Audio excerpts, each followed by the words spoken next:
nous sommes avec Sylvain Villepeau, directeur commercial solaire chez Ediliance, qui va nous présenter l'offre solaire d'Ediliance sur la France.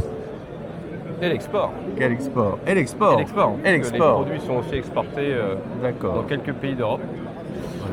Alors, ce que je vous propose, vous voulez qu'on fasse une visite pour Oui. voir les produits? Oui. Alors, on va commencer par le produit historique de l'entreprise.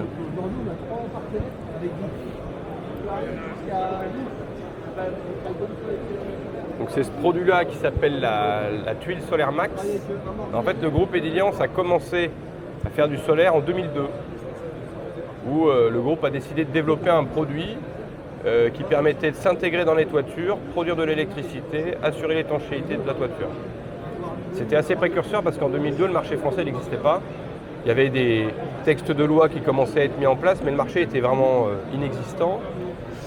Et donc le groupe a décidé de développer ce type de produit.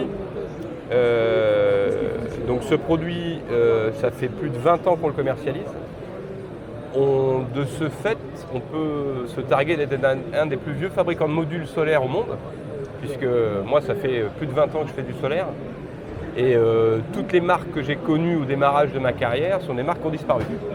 Avec avec des garanties de 20 ans, des garanties de 25 ans, malgré tout, ces marques ont disparu.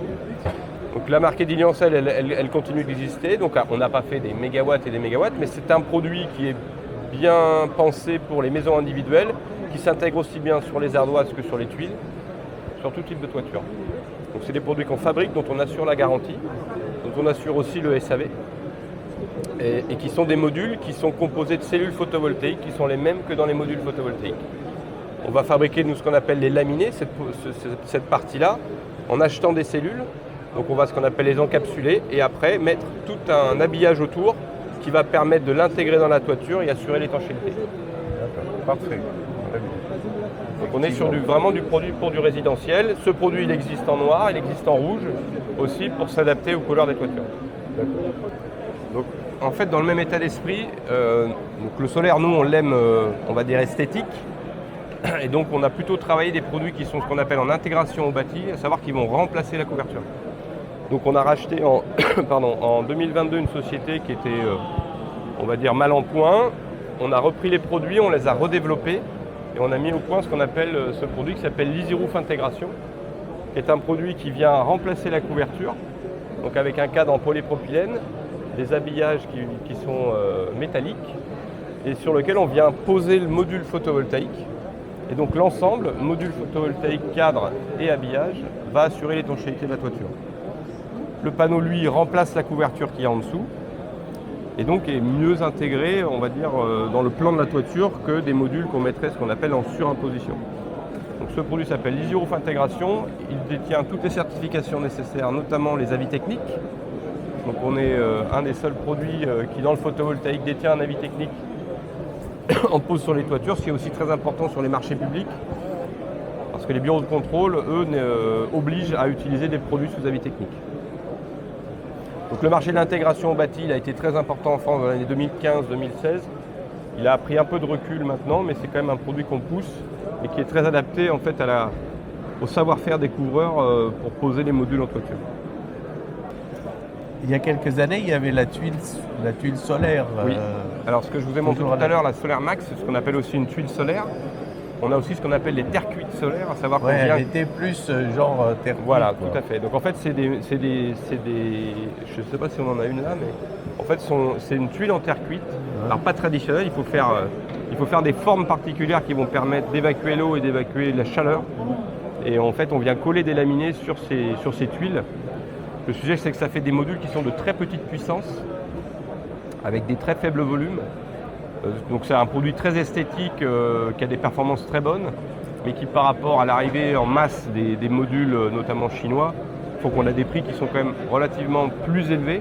Alors c'est plus esthétique, mais c'est plus élevé qu'un module photovoltaïque, on va dire, qui vient d'Asie. Et donc c'est un marché un peu de niche, quoi. Mais ce sont toujours des produits qui existent. Ok. Et donc quels sont des types d'installateurs qui vont installer ces produits, les proposer aux particuliers qui a une maison? Alors Est-ce que c'est couvreurs ou des gens plus spécialisés, plutôt énergie, Alors énergie nouvelle? ça peut être les deux. C'est-à-dire que les couvreurs font partie de nos principaux clients qui développent le photovoltaïque chez les particuliers. Donc généralement, quand ils font une rénovation de toiture, une toiture neuve, ils installent et ils proposent l'installation d'un générateur photovoltaïque.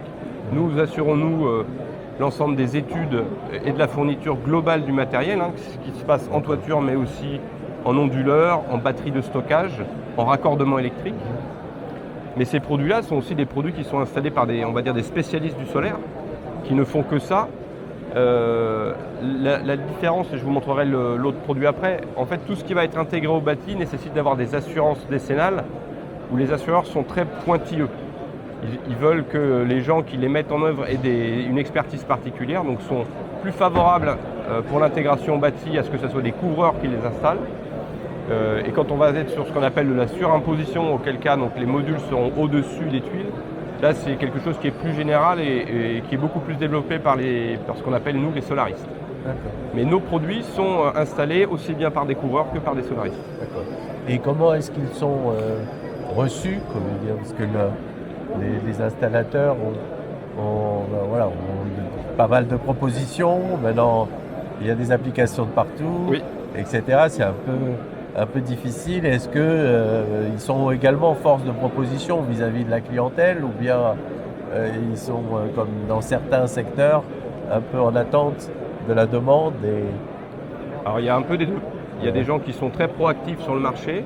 Donc nous on leur fournit un ensemble de services comme des logiciels de dimensionnement, des études avec un bureau d'études centralisé qui va faire le dimensionnement des installations. On va leur faire des formations qualifiantes puisqu'on est aussi centre de formation agréé. Et on va aussi chercher des produits et chercher à innover. Donc nous on va innover, on va dire personnellement avec nos chefs produits et notre R&D sur la partie toiture. Et on a des partenariats avec des fabricants d'onduleurs ou de modules qui vont nous amener des innovations sur la partie on va dire purement électrique. Concernant les solaristes, on a un parcours qui est à peu près similaire. On a aussi un centre de formation qui leur permet d'avoir des formations qui sont nécessaires aux assurances.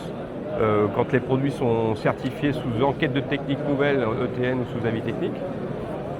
Et après, on leur fait des modules de formation. On a 3 centres de formation en France, un du côté de Lyon, un à côté de Beauvais et un du côté de Dax. Donc en fait, Ediliance a changé aussi de dimension avec ce type de produit, puisque oui. Travaillez qu'avec des couvreurs, maintenant vous travaillez avec des professions un petit peu différentes. Tout à fait, on a même 2 activités. On a une activité vraiment, on va dire historique purement avec les couvreurs qui se sont accaparés le métier du photovoltaïque. Et puis on vend ces structures qu'on développe et qu'on fabrique dans le monde du photovoltaïque au travers de distributeurs spécialisés du photovoltaïque ou d'électricité. Donc on est aussi ce qu'on appelle des structuristes. Donc on vend ces structures donc, sur le marché spécialisé du photovoltaïque. Donc nouvelle clientèle. Et c'est aussi pour ça que moi je suis arrivé. Moi je ne suis pas on va dire, un historique du monde de la toiture, mais plutôt un historique du photovoltaïque. Et c'est vrai que ça mélange bien les deux compétences. Donc là on est sur ce qu'on appelle la gamme en surimposition. Donc ce qu'on appelle, le produit s'appelle l'Easy Roof Top. Lui il vient en fait se positionner par-dessus les tuiles. Donc en fait les tuiles restent sous les modules. On va dire le temps d'installation est plus rapide qu'un produit en intégration au bâti. Il est un peu moins esthétique, mais il est plus simple. Donc il faut malgré tout des compétences évidemment en travaillant en hauteur et en travail de la toiture. Mais en fait ces produits-là vont venir se fixer sur la charpente et on va venir faire sortir le crochet au travers des tuiles qui vient s'installer dans ce qu'on appelle l'embase. Donc ce produit-là il va être fixé sur la charpente. La tuile va être ici et on viendra fixer les rails par-dessus, ce type de rail-là, et après on vient poser les modules par-dessus. Ça c'est la surimposition aujourd'hui, ça représente à peu près 90% du marché français. C'est développé par tous les installateurs qu'on voit, qu'on appelle les solaristes. Donc on est présent sur ce marché-là. on a envie de prendre, on va dire, plus de parts de marché. Aujourd'hui, les leaders sont des grosses sociétés européennes, allemandes et hollandaises, et on aimerait sur le marché français arriver à prendre notre place. Je pense qu'on la mérite. En tout cas, on est là pour le faire, et donc ce produit va très rapidement évoluer sur une nouvelle gamme l'année prochaine. Et voilà, je pense Donc que ça traverse la toiture. Exactement. Donc en fait, si vous avez, voilà, on ne le voit pas évidemment là, mais vous allez avoir, si on enlève les tuiles, on voit la charpente, on vient poser ça sur le chevron, on vient le visser sur le chevron, on vient après mettre le crochet sur voilà, à ce niveau-là, et on vient reposer la tuile. Donc le crochet, lui, va passer le long de la tuile et ressortir pour qu'on puisse y poser un rail. Voilà. Et après, c'est une installation tout à fait traditionnelle de modules photovoltaïques qui seront fixés, voilà, sur le rail grâce à ce type de produit-là. Voilà. Et le module vient s'intercaler ici. Il est fixé. Très bien. Donc ces produits sont certifiés sous enquête de technique nouvelle. On a fait tout plein de calculs de structure en fonction des règles neige et vent des différentes régions. Et voilà, et on a des produits qui sont garantis 12 ans. D'accord. Et est-ce que vous faites évoluer votre réseau d'installateurs? Vous êtes en recherche ou vous avez un réseau qui est stabilisé et En fait, le marché du photovoltaïque est un marché extrêmement dynamique, alors dans un sens comme dans l'autre. Et en fait, on n'a jamais eu autant d'installateurs photovoltaïques en France. Donc aujourd'hui, notre objectif à nous, c'est d'aller rencontrer ces gens-là, les convertir à nos produits, les fidéliser. Et donc oui, on est à la rencontre sans cesse de nouveaux clients, pas forcément d'ailleurs des clients historiques, mais vraiment on est sur de la prospection pure pour arriver à faire en sorte que ces produits deviennent des produits usuels pour eux. Donc c'est ça, c'est intéressant justement de les former, de les informer et de leur dire qu'il y a des opportunités intéressantes pour eux, puisque ça peut être un complément. Oui, il y en a qui font leur activité principale et unique, et il y en a effectivement qui se mettent à faire du photovoltaïque pour un complément d'activité.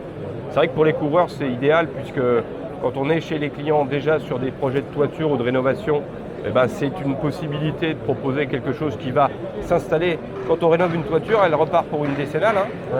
Et c'est vrai qu'on préfère que ça soit des produits à nous et notre partenaire qui installe du photovoltaïque, plutôt que 2 ans après, voir quelqu'un d'autre qui vient avec des produits différents des nôtres et qui vient un peu... Qui peut même esquinter l'existant. Il se pourrait. Alors normalement les choses se font bien, mais voilà. Et le marché de la rénovation, comment vous le percevez? Alors sur le photovoltaïque, en fait, il y a effectivement un marché du neuf qui avait été très mis en avant dans le cadre de la RT 2012, qui s'est arrêté, qui passe sur la RE 2020. Sur la RE 2020, on a le photovoltaïque est, on va dire, moins évident, en tout cas, est moins perçu comme une évidence, comme une solution de construction. Nous, on la pousse, puisque c'est vrai que ça diminue les consommations d'électricité traditionnelles. En plus, on a aujourd'hui des technologies de stockage d'énergie qui sont de moins en moins élevées en termes de prix et qui nous permettent d'avoir des produits qui sont extrêmement bien placés. Vous savez, depuis maintenant mars ou avril, mai, le tarif, ce qu'on appelle le tarif de vente de surplus en photovoltaïque a été divisé par 3 ou 4. Et quand on regarde la rentabilité d'une installation, elle est tout aussi bonne aujourd'hui en ajoutant une batterie que ce qu'on faisait il y a encore 3 ou 4 mois. C'est vrai que l'installation des batteries devient de plus en plus demandée. Tout à fait. Et on a exposé un produit, si vous voulez, je vous le montre, pour vous montrer un peu comment il fonctionne.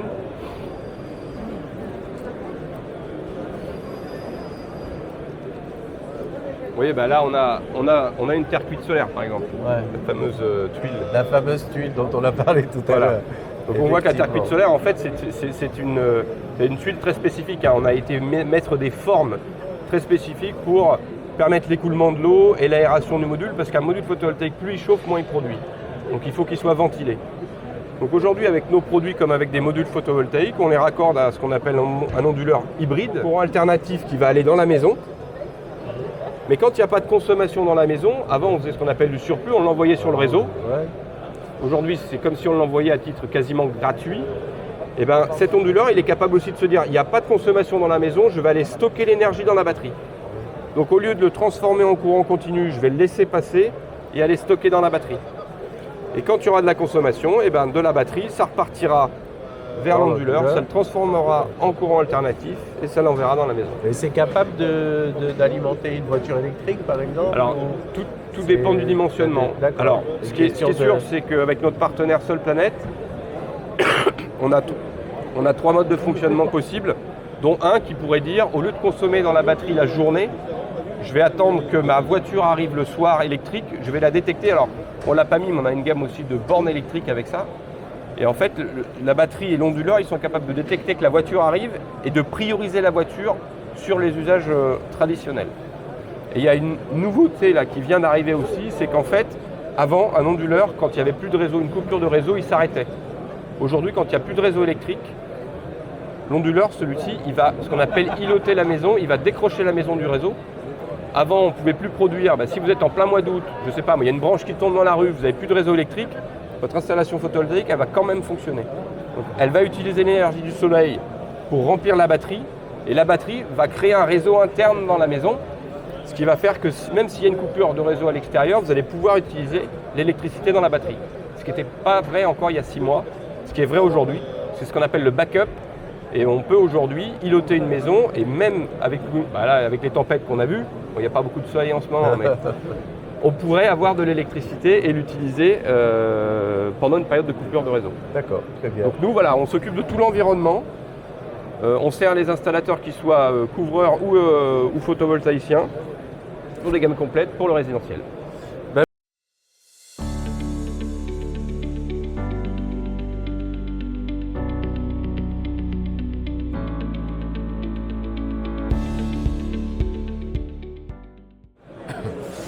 Donc nous sommes maintenant avec Cyril Delamour, chef de marché chez Diliance, qui va nous présenter les innovations en termes de rénovation énergétique que a lancé Diliance depuis plus d'1 an.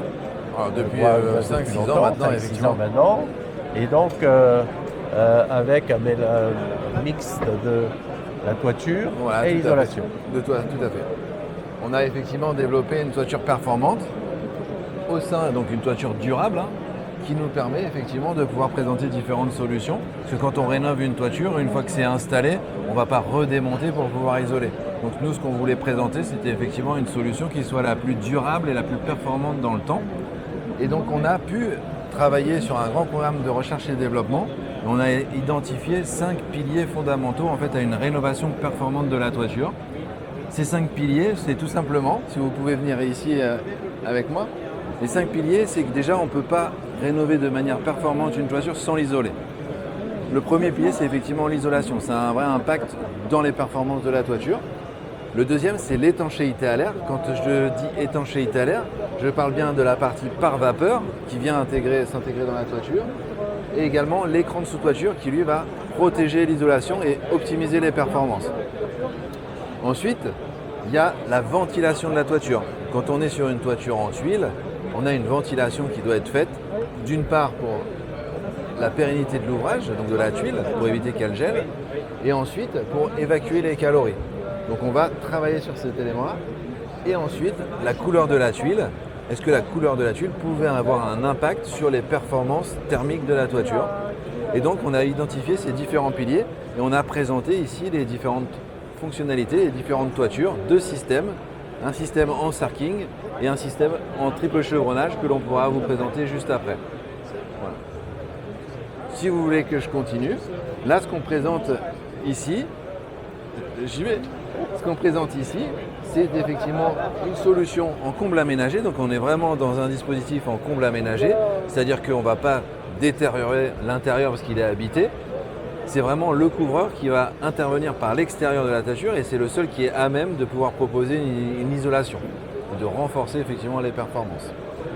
Donc quand il intervient, on a donc les chevrons existants de la toiture et on vient réaliser donc la mise en œuvre du pare-vapeur en crémaillère, ce que l'on appelle, donc qui va épouser la forme de la toiture pour optimiser les performances et ensuite on va faire la liaison du pare-vapeur sur la façade et on va traiter tous les points singuliers pour qu'il n'y ait vraiment effectivement aucune fuite au niveau de la toiture. Ensuite, on va isoler avec notre isolant Ecopeg. On va utiliser l'espace entre les chevrons pour participer à l'isolation de la toiture, d'une part, Et ensuite, on va avoir une isolation en type Sarking. Donc ce sont des panneaux qui font 1200 par 2400, donc des grands panneaux. Donc c'est des panneaux qui sont rainurés bouffetés. Et on va avoir une vraie enveloppe isolante sur la toiture avec très peu de ponts thermiques. Les seuls ponts thermiques que l'on pourrait avoir, c'est les fixations qui seront à certains endroits au niveau de la toiture pour fixer et qui redescendront ici dans le chevron. Voilà, pour vraiment tenir l'ensemble de la toiture. Et là, un des désavantages des produits en mousse, il faut savoir que c'est les produits les plus isolants du marché. Aujourd'hui, vous n'avez pas d'autres produits isolants plus isolants qu'une mousse. Par contre, il y a un petit défaut, il faut le savoir, c'est l'acoustique. Donc en isolant entre chevrons, avec notre isolant EcoPeg, on va compenser une partie de l'acoustique. On a des très bons ratios, on a de très bons rapports au niveau de l'acoustique et on vient améliorer. Voilà. Mais en termes de performance, on est optimisé. Ensuite, on va avoir l'écran de sous-toiture. L'écran de sous-toiture qui, lui, est adhésivé. Très important d'adhésiver l'écran, parce qu'on va limiter l'entrée d'air à l'intérieur de l'isolation et ça pourrait dégrader les performances de l'isolation. C'est très vrai aussi sur les isolants fibreux que l'on a en toiture. Si vous saviez peut-être que lorsque l'on a un vent de 8 km/h dans une isolation fibreuse, on perd de 50% de résistance thermique, ce qui est quand même énorme. Donc pour optimiser les performances, on préconise effectivement de mettre une bande adhésive. Et ensuite, on va traiter la ventilation de la toiture pour évacuer un maximum de calories. Et en partant de la partie basse, on aura donc le larmier qui lui vient se raccorder et permet de raccorder l'écran et d'éviter que l'on ait des retenues d'eau. Et ensuite, l'air circulera à travers les contrelates pour être évacué donc, au fêtage à travers le closoir. Alors là, on est sur une tuile fortement galbée. On a un passage d'air qui est entre guillemets naturel. Mais si on est sur une tuile à peu replat, on aura des lithos ventilés en bas de pente, on aura les tuiles de ventilation et le closoir ventilé et la tuile de fêtage correctement installée avec 1 cm d'espace pour pouvoir laisser passer l'air. Voilà, et là, on aura un système optimisé. Vous voulez choisir? On aura également donc, notre mangouste qui permet donc, de traiter l'étanchéité à l'air. Notre mangouste, ça permet de raccorder, quand on fait une rénovation performante, il faut ventiler la maison. Donc ça permet de raccorder la VMC, qu'elle soit simple flux ou double flux, parce qu'on est sur un produit isolant. Donc on va pouvoir se raccorder et on viendra s'intégrer directement sur notre tuile à douille. Voilà, on maintient aussi l'esthétique de la toiture et en utilisant l'ensemble de nos accessoires. Et ça permet à l'électricien ou à la personne qui va installer la VMC d'intervenir directement à l'intérieur sans intervenir sur la toiture. Voilà. Et qui va pouvoir visser directement et raccorder proprement sa sortie de ventilation. Donc là, on sera vraiment sur quelque chose d'optimisé. Donc en fait, vous faites évoluer le métier du couvreur, puisque j'imagine, ou est-ce que c'est un autre corps d'État qui va intervenir sur la partie isolation? Alors sur la partie isolation, non, ça reste le couvreur qui intervient. Mais aujourd'hui, déjà de manière naturelle, il y a certains couvreurs qui proposent effectivement d'isoler. Mais voilà, après il faut effectivement, nous ce qu'on préconise là, comment on fait, comment on traite les jonctions vraiment avec les pare-vapeurs. C'est aussi ce qu'on a voulu montrer à travers cette maquette, c'est le traitement des points singuliers. Et c'est des choses aussi qui peuvent se faire par étapes. Par exemple ici, comme je parlais tout à l'heure du pare-vapeur, on vient liaisonner sur la façade, donc avec un joint au mastic, on vient traiter l'étanchéité. Et ici, on voit qu'on a une isolation par l'extérieur qui intervient. Ça pourrait être très bien fait dans un second temps. Ce qui est important, c'est que de prévoir ce qu'il va y avoir en façade, donc c'est par anticipation, et d'anticiper le débord de toiture suffisant et la continuité de l'isolation pour qu'il n'y ait pas de pont thermique. Donc c'est des petites choses comme ça qu'il faut qu'effectivement on sensibilise les gens pour pouvoir anticiper. Et un jour ou l'autre, tout le monde isolera sa maison parce qu'on en aura besoin et on en a besoin. On sait qu'il y a beaucoup de logements qui ont besoin d'être isolés. Et alors, est-ce que ça, c'est valable pour une maison qui va être rénovée, qui va changer de toiture? Ou c'est valable aussi pour quelqu'un qui a sa toiture, qui éventuellement fait des petits travaux dessus et qui souhaite faire une isolation et utiliser votre démarche? Oui. Alors c'est valable pour une isolation, une rénovation que l'on fait. Quand on part effectivement qu'on doit changer sa toiture, c'est effectivement maintenant qu'il faut le faire. Parce que c'est rare quand même, il y a certains coups de faire sa toiture, se dire mince, j'aurais dû isoler. C'est dommage de ne pas le faire en même temps, parce qu'effectivement ça fait des coûts complémentaires et c'est dommage de ne pas le faire en même temps. Et en règle générale, une toiture quand elle est installée, elle est là pour longtemps. Et c'est ce qu'on veut chez Dilian, c'est fabriquer une toiture durable et qu'elle dure le plus longtemps possible. C'est pour ça qu'on présente aussi des isolants qui sont performants thermiquement et aussi, comme je parlais de notre isolant Ecopeg, qui a une durabilité à plus de 50 ans. De par sa nature, on est sur une laine de polyester. Lorsqu'elle est assemblée thermiquement, on est sur un produit qui ne bouge pas dans le temps, qui ne va pas se tasser, même si elle est mouillée. Comme quand vous allez à la plage, par exemple. Quand vous sortez de la plage avec votre maillot de bain, qui est en laine de polyester, 30 minutes après, il est sec. Ben, il a exactement le même comportement. Et donc, il ne va pas se tasser dans le temps, il ne va pas se déliter. Et donc, on va conserver les performances thermiques vraiment de la toiture. Et c'est ce qu'on veut, que quand on investit dans sa toiture, eh ben, on veut effectivement avoir le retour et qu'on soit bien chez soi. Voilà, c'est ce qu'on met en avant aussi et c'est important de choisir. Donc du coup, là, effectivement, on est sur une autre solution de toiture qu'on va vous présenter, avec entre autres notre isolation Ecopeg, dont je parlais tout à l'heure, qui est en laine de polyester. Et on est sur les deux cas de figure sur un R de 7,5. C'est effectivement, ça fait partie des éléments pour avoir effectivement une toiture performante. Entre 7 et 7,5, on est vraiment sur un niveau de performance. Voilà. Si on fait un peu moins, ça peut être effectivement moins le cas. Là, ce qu'on a voulu présenter ici, on est toujours dans le cas d'un comble aménagé. On a nos chevrons existants. À la petite différence, c'est que là, on vient déligner le chevron au droit de la toiture et on va utiliser l'espacement entre les chevrons pour isoler. On va isoler avec notre isolant Ecopeg. On va pouvoir le trouver en différents formats pour pouvoir utiliser l'espacement qui est perdu entre les chevrons et permettre de vraiment apporter une isolation.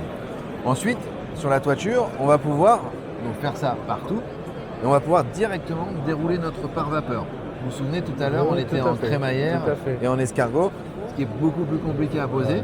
Là, on va être sur un élément complètement plan et on va pouvoir descendre plus facilement sur la façade pour pouvoir traiter l'étanchéité à l'air correctement sur la façade. Et on peut mettre effectivement une planche, comme je disais tout à l'heure, pour être en attente d'une future isolation par l'extérieur. Une fois qu'on a traité ça, on va pouvoir ramener un chevron qui va lui être parallèle à l'égout et on va pouvoir l'adapter en fonction de notre isolation. Ce qui va nous permettre de croiser les couches d'isolation, donc d'optimiser aussi les déperditions thermiques pour éviter d'avoir des ponts thermiques. Et donc on va pouvoir dérouler notre Ecopeg sur la toiture directement. Et ensuite on va repartir avec un chevron dans le sens de la pente, ce qu'on voit ici. Vous voyez que le chevron il repart là et on va arriver à recréer une toiture. L'avantage de cette solution-là, c'est que esthétiquement, ici, on a une finition qui se retrouve, on va dire, quasiment identique à ce que l'on avait à l'origine.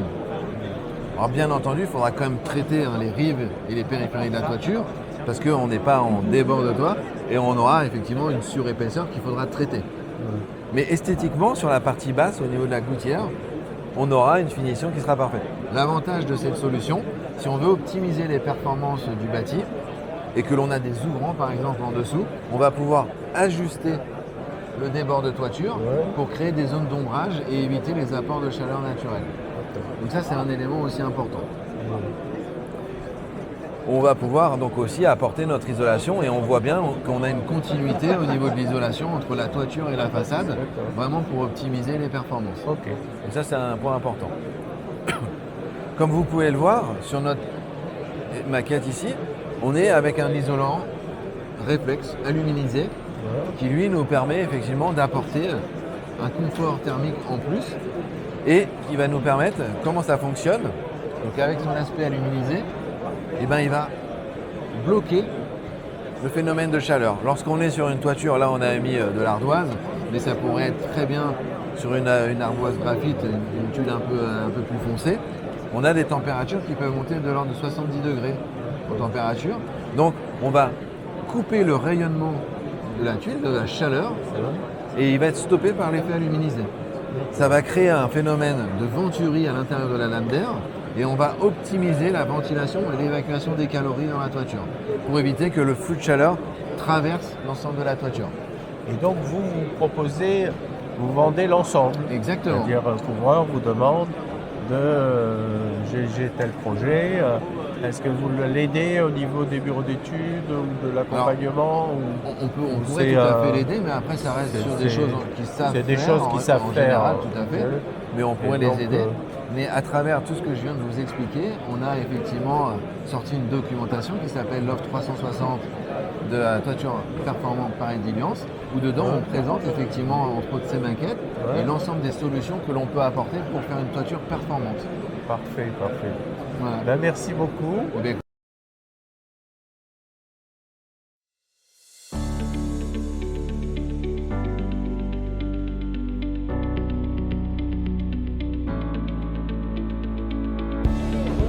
Donc maintenant, nous sommes avec Pierre-Jean Reynaud, directeur des ventes France, qui va nous parler de la stratégie et de l'évolution d'Ediliance sur ces différents secteurs d'activité. Donc Ediliance est une marque de référence pour les toitures en tuiles terre cuite, la rénovation énergétique et le solaire photovoltaïque. Nous sommes un expert dans la toiture en tuiles terre cuite avec nos 9 appellations terroirs et ça depuis plus de 200 ans. Et nous sommes aussi un des pionniers dans le solaire photovoltaïque depuis 2002. Voilà. Et donc la mission d'Ediliance est de protéger durablement l'habitat. Donc effectivement, vous conciliez tradition et innovation. Et C'est tout à depuis fait. de nombreuses années, on voit Ediliance toujours proposer des nouveautés, des façons de travailler, des packages comme nous venons de voir. Donc effectivement, au fil du temps, nous essayons de coller aux tendances architecturales et nous développons de nouveaux produits comme la médiane Renault avec 2 nouveaux coloris adaptés au littoral vendéen et à l'intérieur des terres. Donc, qui sont ces 2 coloris que nous présentons sur le salon Artibat. Donc principalement pour les secteurs de la Charente-Maritime, de la Vendée et l'intérieur des terres avec le Poitou. Donc nous avons la médiane coloris littoral vendéen et la médiane rénovation coloris terre de Vienne. Voilà. Qui n'est pas sali, mais qui est sali exprès. Qui est effectivement issu de notre savoir-faire sur notre site de Legvin, à côté de Toulouse, où nous venons effectivement rappeler les tuiles d'antan pour répondre à une demande et s'insérer dans le paysage local. D'accord. Donc on a parlé du solaire, on a parlé de la rénovation énergétique. Et comment est-ce que vous accompagnez les artisans? Alors, est-ce que vous avez des programmes de formation? On a parlé un petit peu de formation. On a parlé aussi que en fait aujourd'hui finalement vous essayez d'inventer des nouveaux métiers. Alors effectivement, aujourd'hui, notre force de vente au quotidien accompagne les acteurs de la toiture et principalement les entreprises de couverture. Nous avons une proximité avec les entreprises de couverture, ce qui fait la force d'Ediliance. Nous avons pour cela des programmes de formation à l'intérieur de nos sites. Nous sommes certifiés Calliope et nous mettons à disposition des couvreurs, des outils de calpinage, des aides d'accompagnement, des logiciels d'accompagnement pour dimensionner leur toiture, le solaire comme vous l'avez vu avec Sylvain. Et en fait notre métier est de les accompagner au quotidien, de répondre à leurs demandes, à leurs besoins et d'être le plus proche d'eux. D'accord. Très bien. Ben, merci Pierre-Jean. Si vous n'avez rien à rajouter en conclusion. En conclusion, Ediliance est présent sur ce salon sur ce salon Artibat pour venir présenter des nouveautés, mais aussi pour montrer son savoir-faire et en tant qu'industriel avec un ancrage local, il était important pour nous d'être ici. Merci beaucoup.